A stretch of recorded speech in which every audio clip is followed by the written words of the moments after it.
السلام عليكم. لا تنسوا الإعجاب بالفيديو والاشتراك في القناة تشجيعا لنا لنستمر بنشر المزيد إن شاء الله. أهلا بكم في قناة جود نيوز.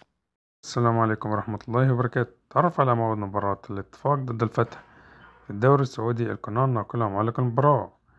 يلعب اليوم فريق الاتفاق ضد فريق الفتح في الجولة التاسعة من بطولة دوري الروشن السعودي، وتنطلق المباراة في تمام الساعة 9 مساء بتوقيت السعودية ومصر والعراق، وتنقل المباراة عبر قناة SSD CHD1 بتعليق المعلق عيسى الحربين. نعمل منكم ترك توقعاتكم ونتيجة اللقاء.